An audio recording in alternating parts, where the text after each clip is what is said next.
So, hi everyone, welcome to this event. So today what we are going to do is we are going to kick off our book reading club. I must admit, this is the first time I do this sort of event. So I've been doing community stuff for I don't know, 6 years already, but this is the first time we actually host a book reading club. And right now I'm going to share my screen and I'm going to So this is not the right thing. I think this is. So what we're going to do is we're going to read this book, Inference Engineering, and we're going to do this as a part of this AI Shipping Labs. So AI Shipping Labs is a community of AI engineers. So if you're interested in AI engineering, we have many activities. So this book is one of these activities. And what I decided to do for the first, I don't know how many of you are actually familiar with the website or what we do in this website. Um, this is something we can talk at the end, but this is a paid community, right? So you have to pay to be a part of the community, do some things. But since this is the first event that we ever do this, and I also run Datadogs Club, which is a free community, and I haven't done this. So for me, it's also an interesting experiment. So it will be free for everyone, right? So if you want to take part, you don't have to be a paid member of the community. So for me, the interesting part is getting feedback, like what you like, what you don't like. So what we want to do now today is talk a bit about the book, but also talk about the logistics, like how exactly do we go about reading the book? And the way it started for me is somebody on LinkedIn reached out saying, "Hey, Alexei, you do so many cool courses. How about you do a course on inference engineering?" And I was like, it's actually a nice idea. And inference engineering is like we have LLM, right? We have LLMs. And typically, the way we use these LLMs is we just treat them as a black box. They live somewhere in the data center that is run by OpenAI or Anthropic or whatever, right? We send the request, we get back the response, and we build around that, right? It's okay, right? So this is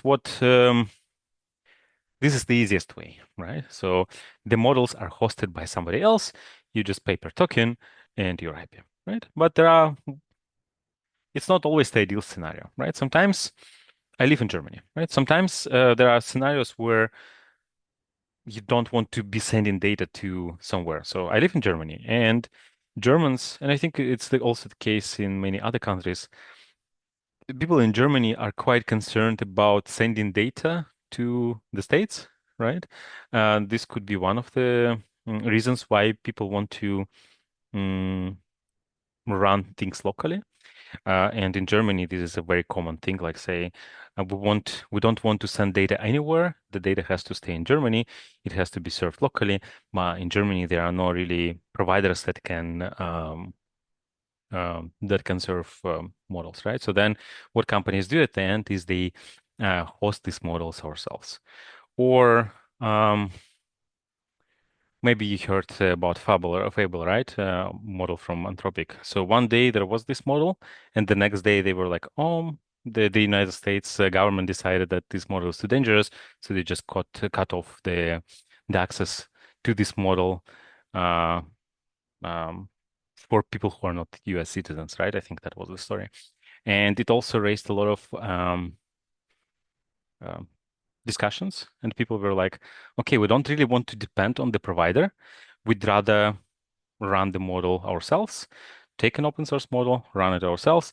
So we therefore are not dependent on any third party, right? So if we have some production workloads that are running, that we have these workloads, we don't want to uh, be dependent on somebody else who may say, hey, like, we don't want to serve this model anymore.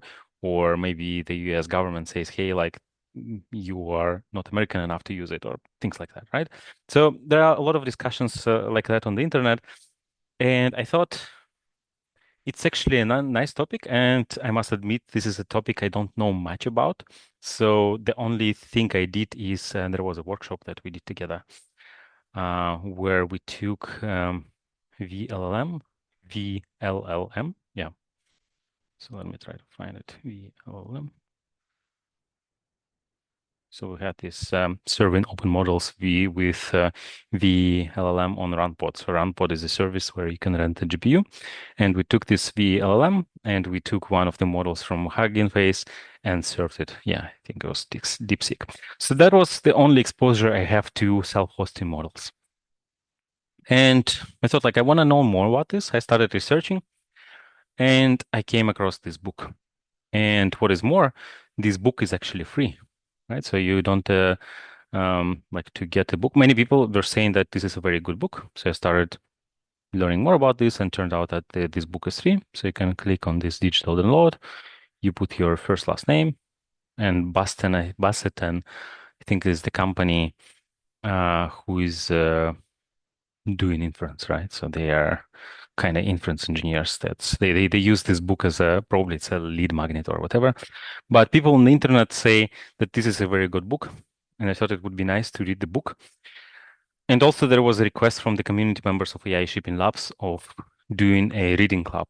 And I thought, how about we do a reading club and use this book for as the first attempt, right? So this is how it came to be. And we put together another event. We put it on social media. You came across this, and here we are, right?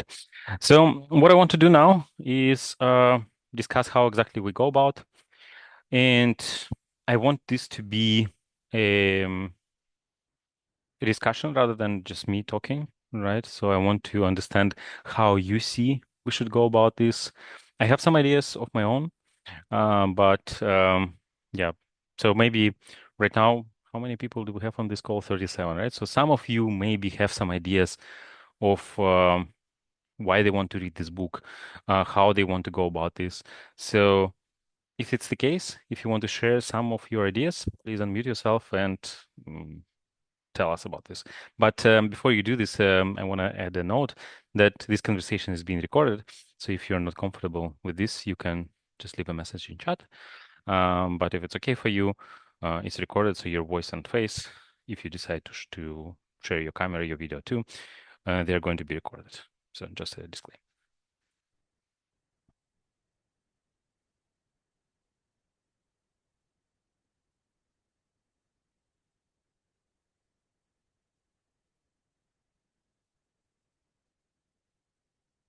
Nobody volunteers?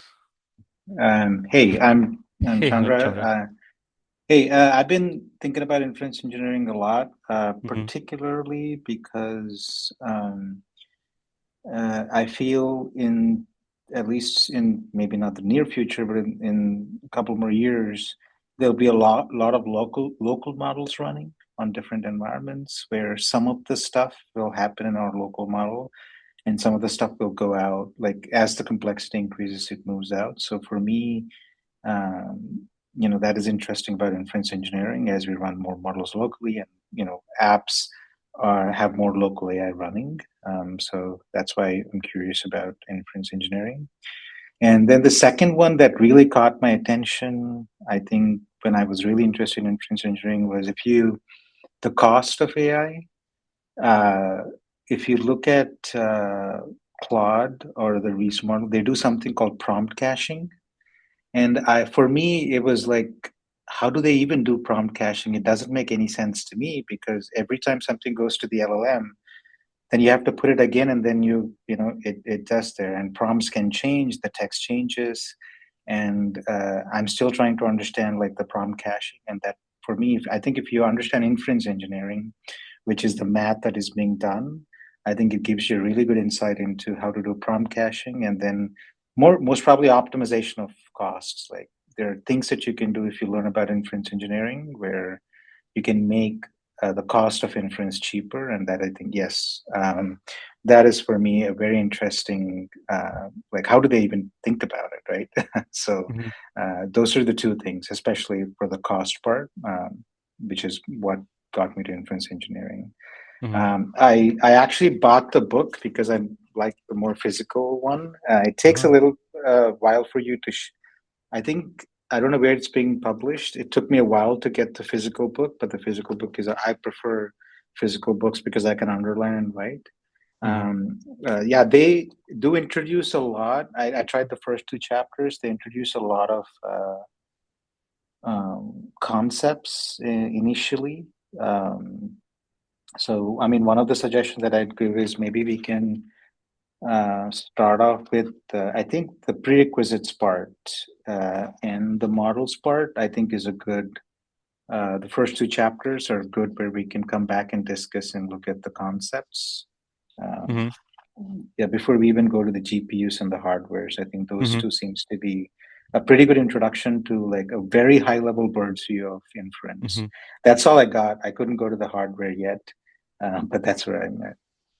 Okay, thanks for sharing. I think maybe they are self-printing it, or they use like print on demand. I think so. That's why it takes a lot of time. Yeah, Yeah.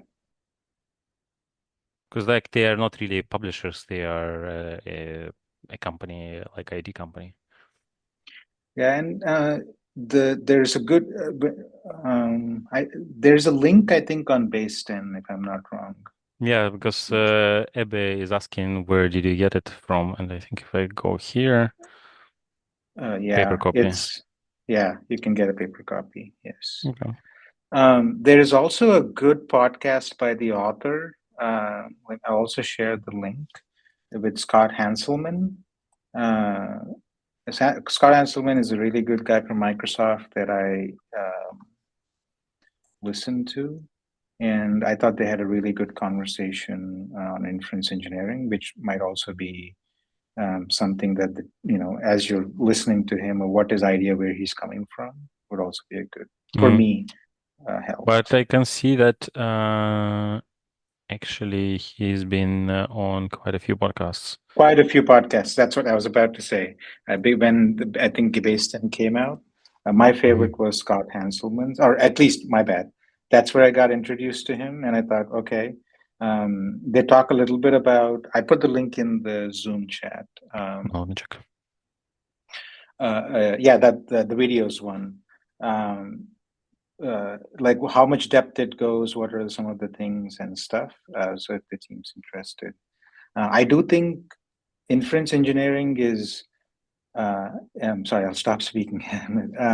But inference engineering is where, if you're an STE and if you think about if coding is being done, inference engineering is where I think we go back to our basics of applying principles of software development principles of how to make AI run better and faster.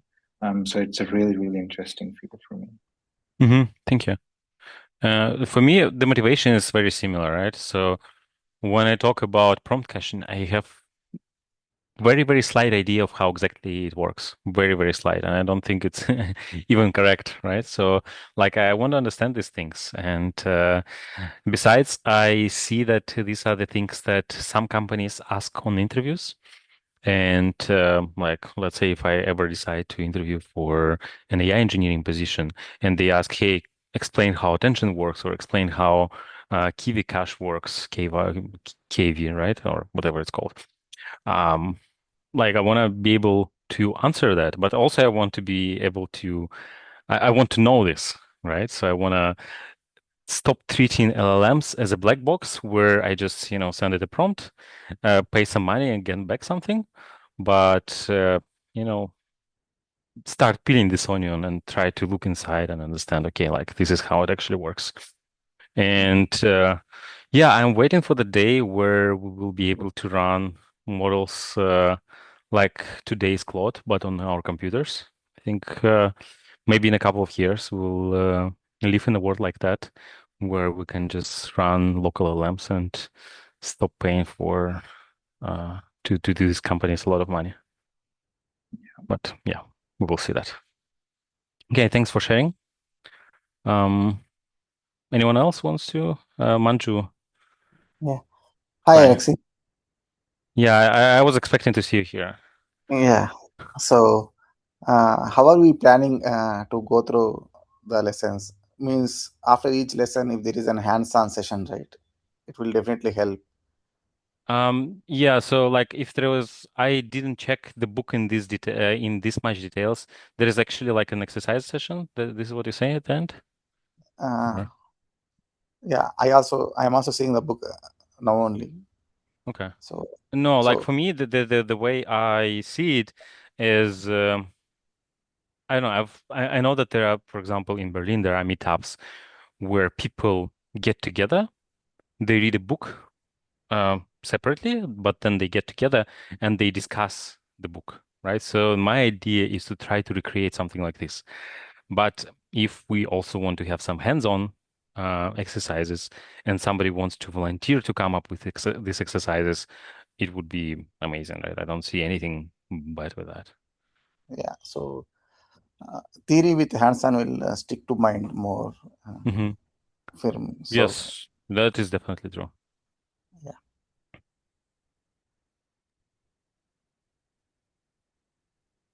Jagrut, I hope I can't pronounce your, or Jagrut maybe. I hope I pronounce your name correctly. Yeah, no, thank you. Hi. Hi.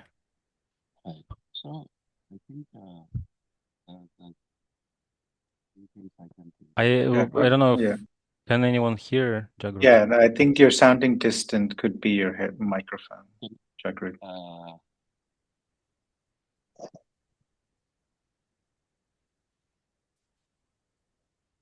can you If you're hear? speaking, yes, much better. I think. Okay. Yeah, maybe some microphone issue. But what I was saying is there are maybe three things I can think of.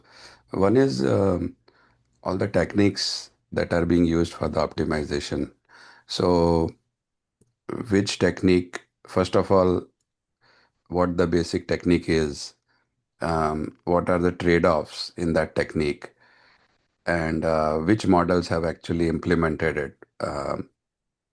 So that can be like a theory part of it. We can even look at some papers, not very theory heavy, but just to get the basic idea where this came from.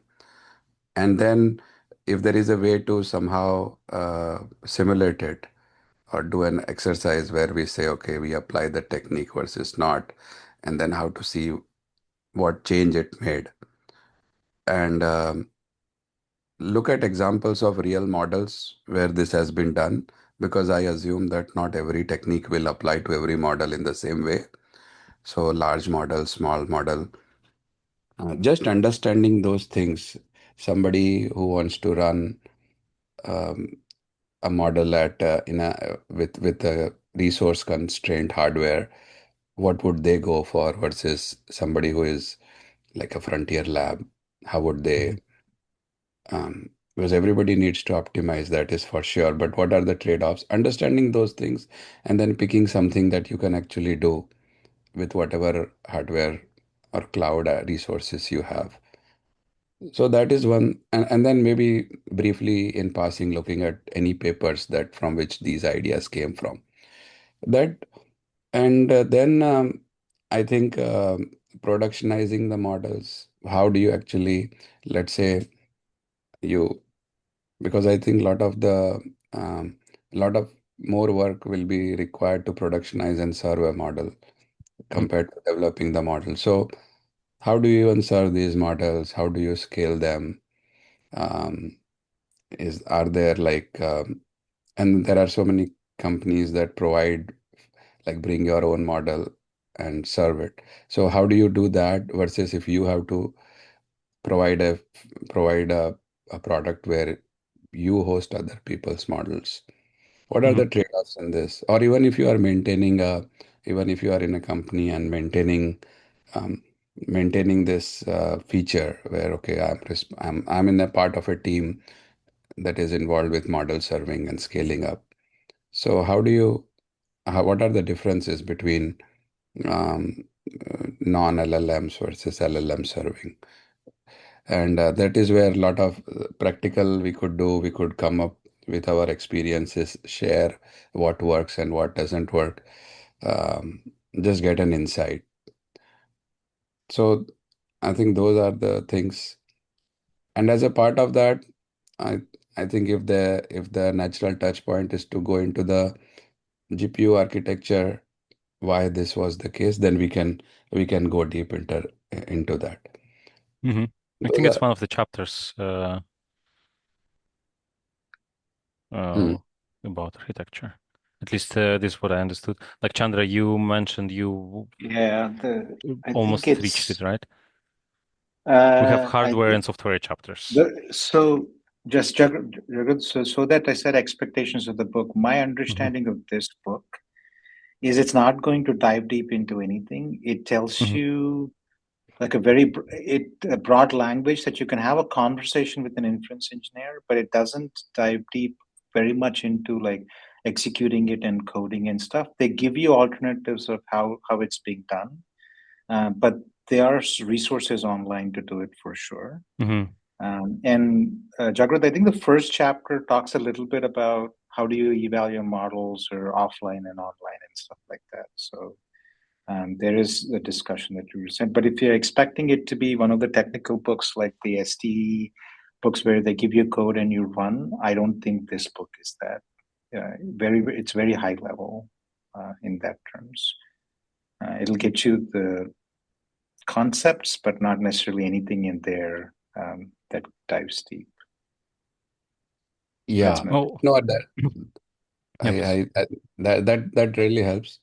I think that will be prerequisite to doing any hands-on work. So I was just suggesting that Yeah.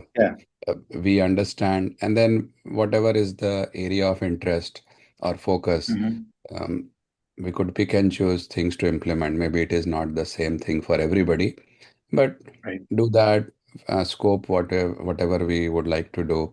Maybe there are common things that everybody is interested in, or one of things that people do, and then come and share that, okay, these are the things I did, this worked, this didn't work. Yeah, Yep. but yeah, that helps. So I see that there is a suggestion maintain a Notion page, and I think this is a good segue to what I want to share next, because for that, so now on this AI shipping labs, we have a section with books. So you go to community and books. I'll reorganize a bit this lists, but right now you go to community and you see books there, and right now there is one book there. It's still work in progress, but the idea there is now every one of us can share the notes here. So I'll share the link with you now. So we can share all our notes there. Oops. And if you go here, like for example, chapter number 1, you can put your notes here. You can mark the chapter is read, right? And then once everyone finishes, like this is something we will do next weekend, we have a discussion. What I want to do is aggregate all the notes in one single article, right? So then at the end, everyone will have their own notes, but then we will also have like kind of common community notes. So that's the idea. So it's not exactly a Notion page, but I think it's pretty close. And you can type yourself manually, but also maybe some of you are using agents for, I don't know, note taking or whatever. There is also API that you can use for, I haven't tested it, but I asked my agents to implement API. And if you go to your settings here, or accounts, and then if you scroll down, there is API key. So then you can create a key. And there is also a description here with the agent skill.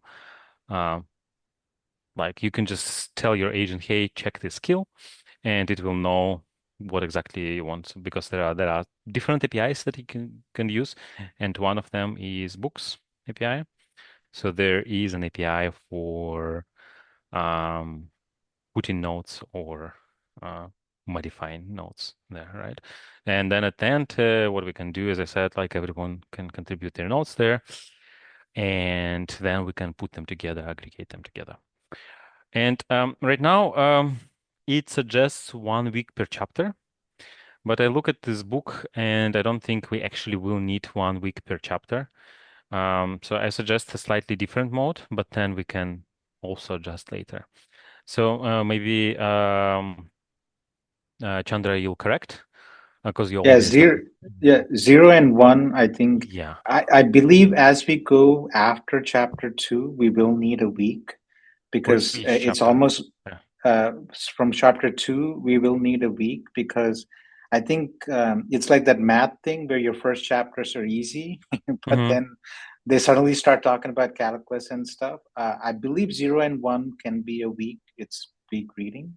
Okay. But then after that, Alex, I think we should start with 2 and see if everybody's able to catch up. Then we can combine chapters together. But I have a feeling Okay. So they'll your start suggestion would introducing. be Yeah. to do something like 1 week per chapter. So because like I think 0 and 1 are pretty lightweight. Yes. 2 is probably like we can see if we can Yes. cram like put this together in week number 1. Yeah. But then for the rest, you would recommend Yeah. to have like 1 chapter per week, Yeah. right? Yeah, probably at the end, there won't be, but even 0 and 1, they introduce a lot of terms if you're not familiar with it. But I think we can do 0 and 1.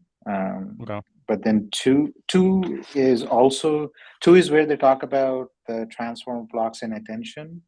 Um, 2 is one of those chapters where, uh, we could spend a little bit more time because I think that's the first principles of any, like how an LLM works in the back. But then after that, I don't have. Okay. So your recommendation Yeah. would be to to have one. Oops, go away. I think 0, 1, and yeah. Go ahead. Sorry. So basically 1 week per chapter. But like for me, these 2 look very introductory. So this is something you can Yes, skim that's what I'm saying. over Yes, a cup of that's what tea, I'm right? But then saying. chapter Yes, 2, this is where the most of the time in week number 1 will go, right? yes. Okay. And then if based on where the audience is, we can try to see if we need a couple more time for 2, or then we can decide. Okay. So maybe what we can do is we can provisionally agree on this timeline, right? And then we can meet in a week and we see how much progress everyone made, right? And then we can say, okay, like if people just read 0 and 1, then we wait, right?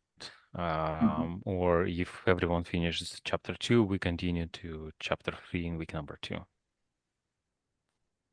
Yeah. If I may, Alex, if there's one tip that I'm using for reading, do you have Claude, like a pro plan or max plan that you're on? I do, but I don't know about the rest. Yeah, so one of the things, if you have that plan, is Claude has something called projects. You can start a project, and because the PDF is immediately available, ChatGPT, I think also has it. not chat. Yeah, you have Same projects. project. Yeah. So if you can add the PDF, and that will be very specific to the project. And then I Okay. read the chapter and I ask it if there's concept that I don't understand. I say, teach it to me like a 1-year-old, start there, 2-year-old and stuff. Okay. So that's been So pretty useful for me. Yeah. Okay. So So basically you what you say can, is we create a project, we upload the PDF there, and all the sessions yes. within this project will know about the book and we can talk. You, yeah, like, hey, I don't understand this concept. Can you help me out, with the concept? And I haven't used Notebook LLM. Maybe that's what I need to do too. That's also a great Yeah, so idea. that's suggestion from Sheriyar. I also haven't really used it much. I think so. It's good for YouTube videos because it's a thing from Google, so it has direct access to YouTube. And in my experience, it works really well with YouTube videos. But I haven't really used outside of YouTube. Oh, Perhaps this one will work nice.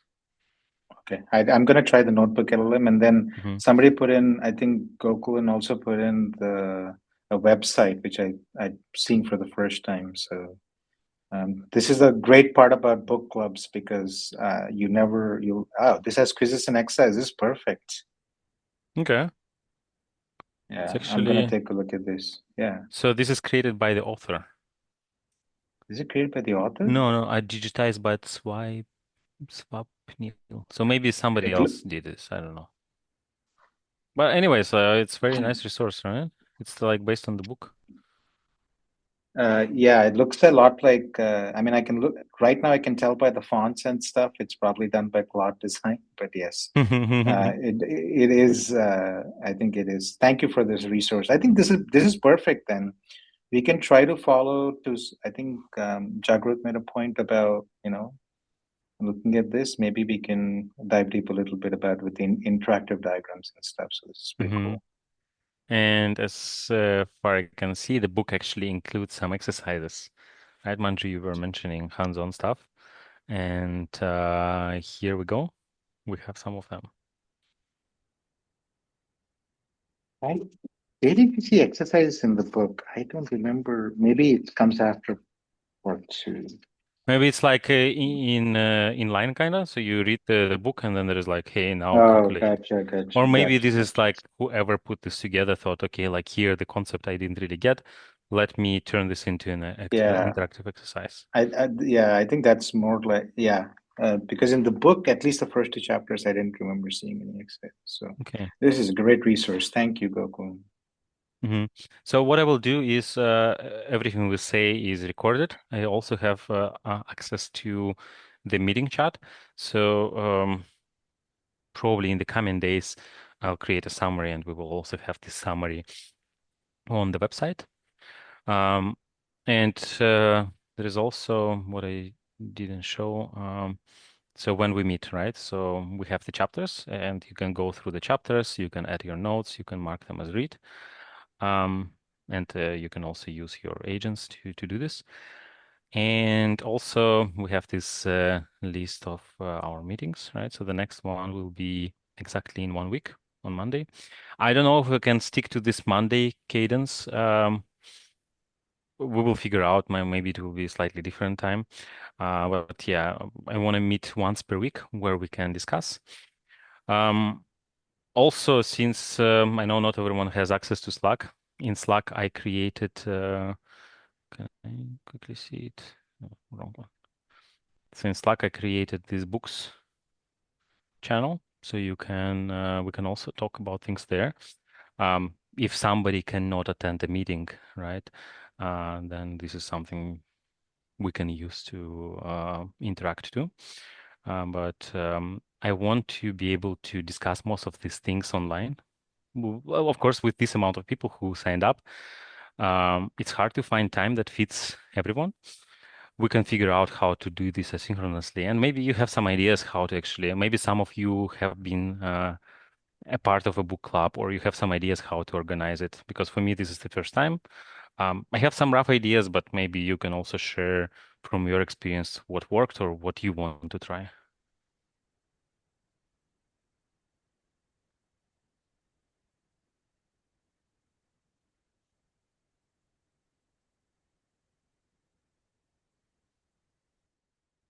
Sorry, I was not muted. This is my first time of a tech book club or any book club, so I'm curious to hear about it. Yeah, for now we can just see how it goes and to see what format works. If somebody skips a session and if you have access to Slack, if you're a member of the AI Shipping Lab community, you can just write your ideas there or you can ask your questions there. If you're not, then you have notes, right? And then you can use these notes as a way to interact. Also, you can just write me in an email.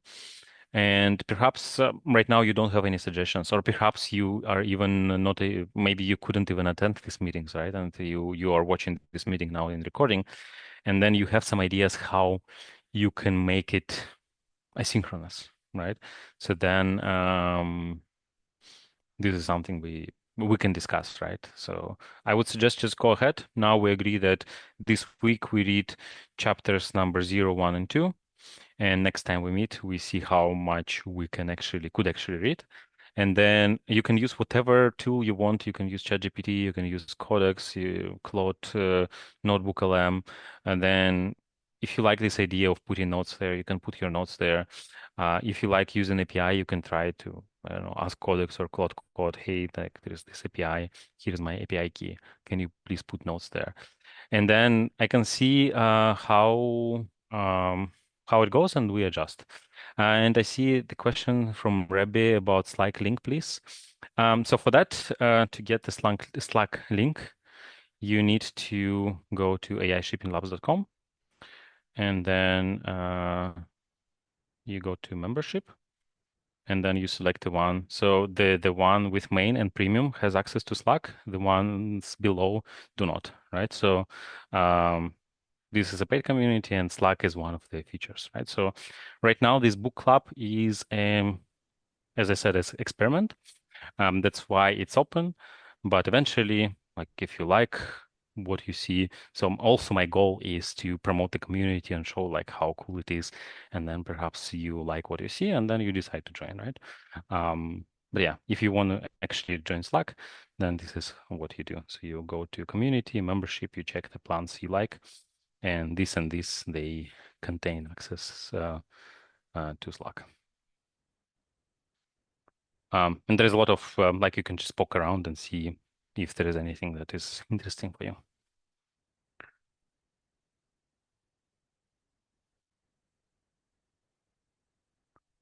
Okay, and as for GPUs, I see a question from Goku. So what I did, I already showed you at the very beginning that I did experiment with serving LLMs. It was this workshop with VLLM and RunPod. So what you can do is well, you can check the workshop, but you would need to become a member because otherwise it's not available. But it's not that difficult. You just go to, I don't know, ChatGPT and you ask, hey, how can I run something on RunPod? And it would explain, it will find some documentation, it will show you what you need to do. It's fairly straightforward. Like RunPod, you can just create an instance and get a GPU. You can select which GPU you want depending on your budget. And starting from like $1 per hour, you can have a decent GPU. Dishant, maybe you can ask Bassetin to sponsor some credits for us. I mean, why not? I can certainly ask. It doesn't cost anything to ask, right? So they may. I probably know how it will go, so they will probably ignore my email. So this is how it usually goes when I try to approach a company to and offer them collab, but it doesn't hurt to try, right? So it's a good idea. I will do that. But I would recommend checking RunPod. You will need to put a bit of money. And with RunPod, another thing is when you create an instance and you're done with using your instance and you stop it, also do not forget to remove the storage because storage also costs money, right? So I put $5. I spent only $1, and then after a few days, I ran out of money because I forgot to delete this storage layer, right? So be careful about that. But there are many other services that are very similar to RunPod. I already see Goku shared modal.com. So well, let me share my screen again. So this modal.com, there are many companies like that do this sort of similar sort of things, right? So then you can just explore and see what you can do. So Goku also says $30 credit for free, which is good, right? That's amazing. So, and I think like in addition to RunPod and Modal, you can find many other things. Like for example, I know what's the name? Nebius. Right, so they have GPUs too. So I don't yeah. know if I think VLLM runs on a CPU too. If you want to train yes. a model, yeah, you need a GPU, but inference can be run on any machines. And I think we're talking about the inference layer. I don't think GPUs will be a blocker for us. Like if I take a look at VLLM, you can run it locally on your Mac. Yeah, So I don't but think it's you going to can, be. but the question is how fast. Yeah. I mean, it's going to be very slow. Yeah, but like for us to learn the concepts, right? Yeah, If we it's not. let's say Yeah, try with caching and without caching. With caching, it takes yeah. 5 minutes. Without caching, it takes 30 minutes, right? So then we see the difference. Okay. But yeah, but like I think for me personally, it would be interesting to play with GPUs too, right? And I'm okay with yes. spending a few dollars on that. Yeah, it's. I definitely want to do that too. But cool.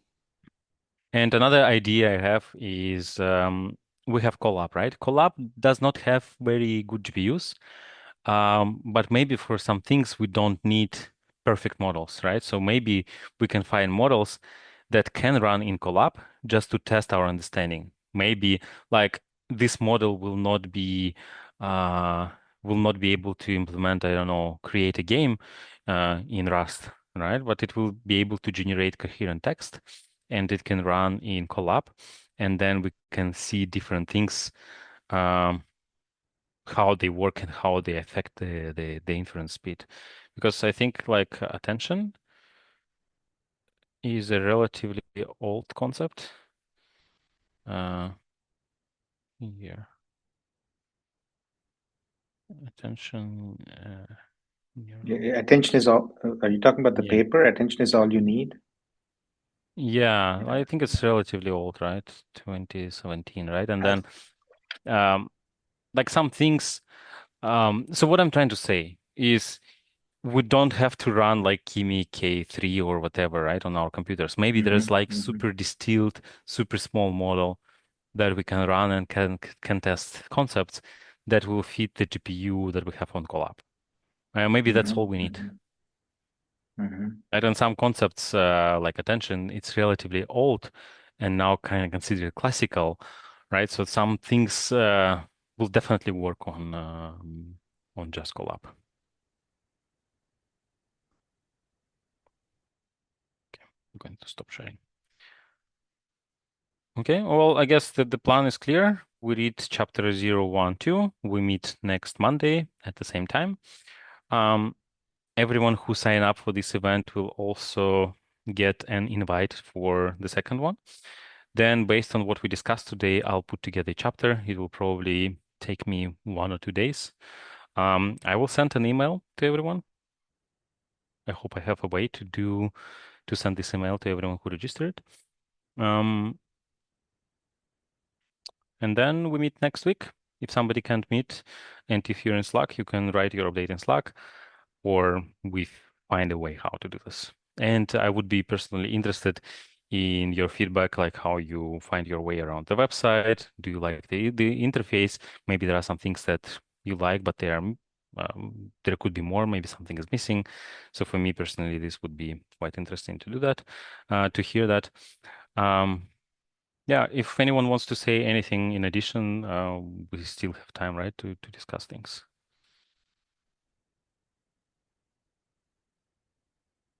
And I see Chandra is sharing some links.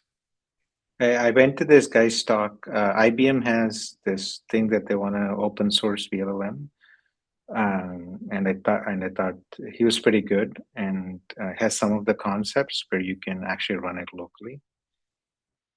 So if you want to get something running, they talk about how you can do it with VLLM, including benchmarking and evaluation. So Okay, thank you for sharing.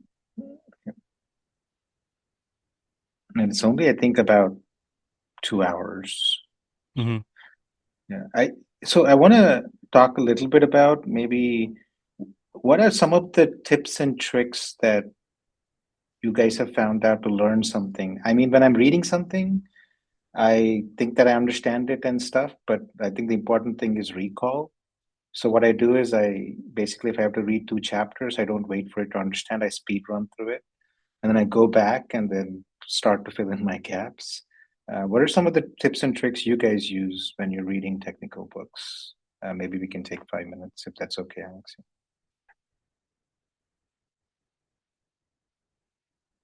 Yeah, totally. Any suggestions?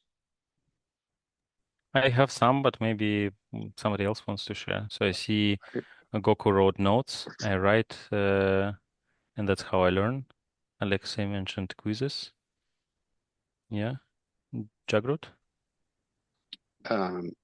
Yeah, so I think taking taking pointers to topics that you want to dive deeper, things that you might want to read or you might want to go deeper, that list helps.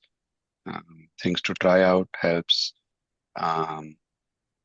Sometimes it's good or bad, but it's tempting to go out and go deeper into things. So trying to make sure that you come back to the book and not get into that. Um, that that has happened now in the digital age. It's so easy to go down different paths, so never end up finishing the book. So just make sure you come back to the book.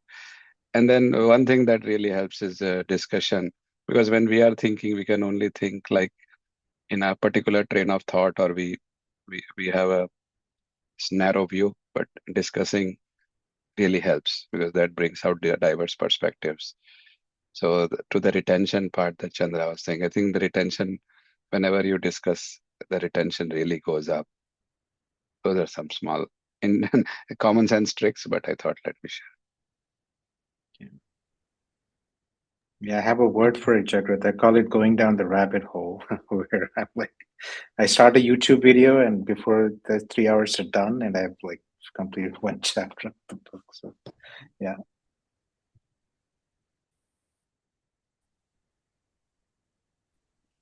Alexei, you said something about quizzes. How do you? No, sorry, Alexei Denisov. I hope I'm saying his name right. How do you get quizzes? Abby, like I don't know if you see comments from Abby.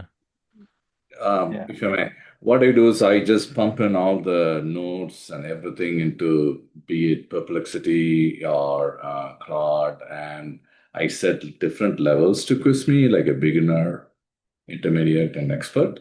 And it's pretty good. I was very impressed with the way it was quizzing me. That because I don't have people to talk to. Hopefully, we can do that as a group now. But when it is self-learning, that is the only way to echo and ensure that what you learned is like stuck. I don't do it the same day though. I do it like a few days later. Just to test, going back to your recall comment, if I do it right away, most likely I'm going to pass. But I would like to come back after I've done different reading or different topic that I've studied. When I go back, that is the only way for me to re-emphasize what I've learned is staying there in the upstairs. Cool. Thank you. Thank you. Alexei, do you want to add anything to what Abby mentioned? No, actually, it was pretty good explanation. Yeah.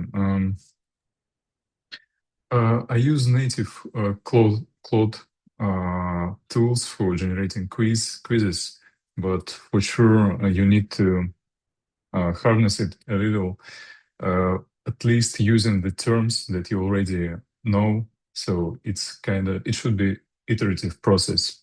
So it shouldn't ask about something that you haven't learned yet.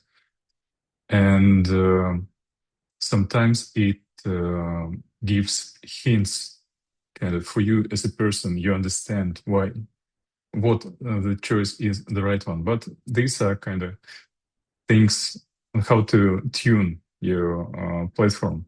But overall, yeah, it works for me. And I do quizzes after chapters and after a few days as well.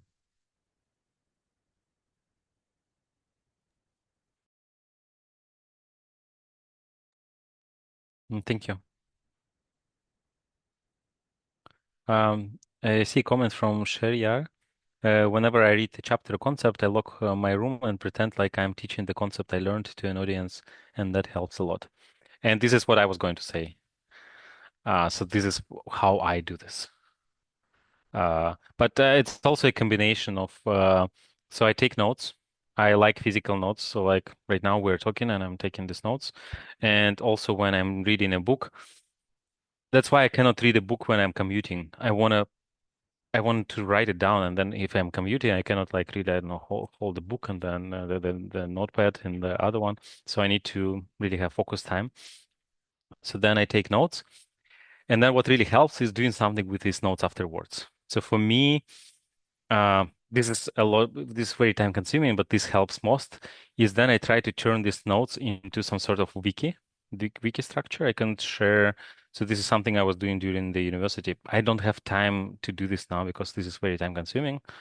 But like when at university, when I was studying, like I was putting together like all the concepts I learned. I had this personal wiki where I would say, okay, like for example, I learned about sequential pattern mining, right? And then I would create something like this. Okay, it's kind of broken, but anyways, I think you get the point, right? So right now, when I look at this, it actually doesn't really make much sense to me, but it's been like, what, 15 years since then. But yeah, so that really helped a lot to not just take notes, but then turn these notes into a wiki. And the idea behind wiki is it's linked. Like you have a graph, you can go from one concept to another. And I think this is what was super helpful to turn these flat notes into a graph where things are connected. So right now I don't really have time to do this because like taking notes by hand take time and then turning these notes into wiki. So a shortcut for me is kind of it's teaching, right? So and I don't always have to pretend. Sometimes I can just, okay, I learned a new concept. I implemented a small thing with this concept and think, okay, now I'm ready to do a webinar, right? And then I do a webinar or a workshop where I actually teach it. And for me, this is the best way. Well, when it comes to like also invested time, right? But like the best way, like the most helpful way is also doing this wiki stuff, but it's just very time consuming. And if I take a shortcut and outsource,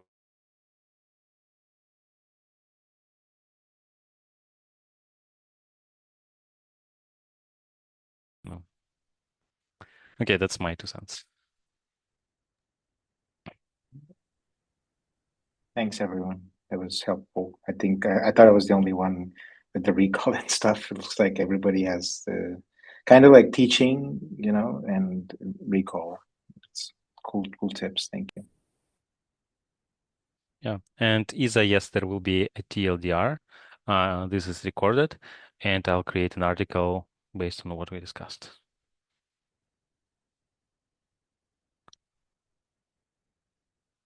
And another comment from Jagrut, seeing how it really makes sense to pondering a bit on the topic, seeing how it really makes sense to oneself, connecting it to real scenario. This helps the concept stick with me.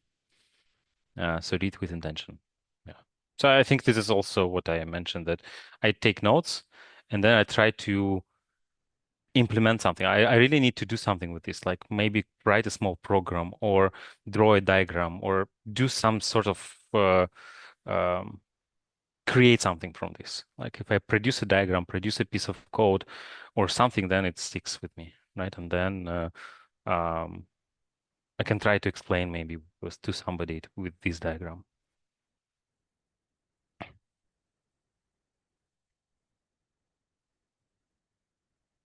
Okay. Well, maybe somebody else has any other questions. We still have 7 minutes. Yeah, Hebe? Maybe we've already talked about this a little bit. I think Chandra did that eloquently, which is very nice.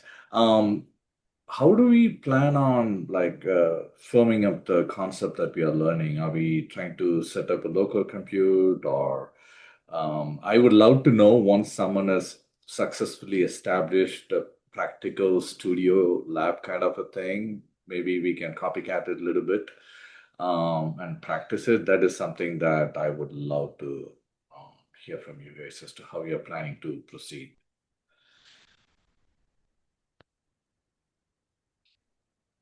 I mean, we start reading and we'll try and like we can share it next week, but maybe somebody already has some ideas of about that. Right. Thank you. Maybe again speed run through the course that I put in from learn.deeplearning.ai. If I'm not wrong, I think he has some notebooks that you can use the fundamentals on. Because at least when he was presenting, he was showing a couple of notebooks. Maybe that'll help. Okay, I will do that. Thank you. Yeah. And question from Isa, if this is going to be a regular thing, yes, we want to meet every week, or at least we have a schedule. I'll share real quick. So this is the schedule we have. So week number 1, which starts today, we read chapters 0, 1, and 2, and we see how much of this we finish by the next Monday. So the next meeting is on the website. If you go to the website, if I now try to find it, community books, So we have the next meeting that is already planned. Oh, by the way, while we were talking, my agents already finished this. So we have week 1, but I'll split it into like what we discussed, right? So we will have for subsequent chapters like 1 per week. And right now we have only 1 meeting for the next week. I don't know if for me personally, I'll be able to meet with like every Monday. But for now, next meeting is every Monday, right? So then we can perhaps choose something else, or maybe for me, I can only join for half an hour. We will figure this out, right? So for now, I have some time, and we can meet on Mondays. But as we progress through the book, maybe for me personally, I'll have to choose a different spot. But yeah, we will see how to go about this. For now, it's Mondays, but like there is a course that is starting in a couple of weeks, and then when the course starts, I'll no longer be able to do this on Mondays, but we'll find a way. So yeah, I want to do this as a regular thing, but also I want to figure out how we can actually continue doing this together. But when somebody cannot join synchronously, we find a way to do this asynchronously, and still everyone is we help each other stay. How to say? We provide this accountability structure, right? So we help each other actually stay on track and finish the chapters.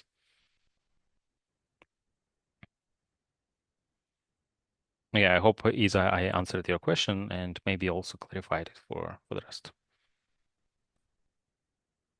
No more other questions?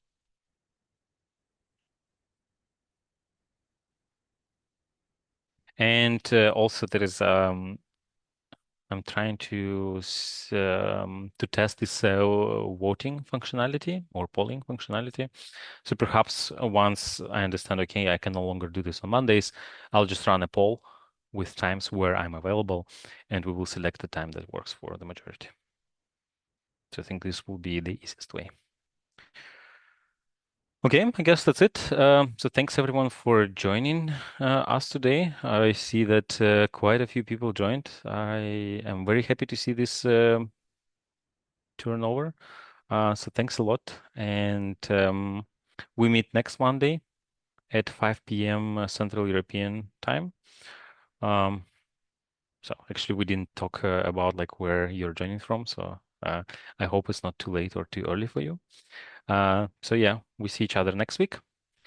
And yeah, see you around and have fun with the book. And also during the week, if you're in Slack, you can just drop a line in Slack. And if you have any questions, we can discuss. Oh, wow, Isa, midnight. Are you in Singapore or where? Okay, anyways, so bye everyone. And Isa, have a good night. And everyone have a good evening or morning or day or wherever you are. So bye. Thank you, Alexei, for setting this up.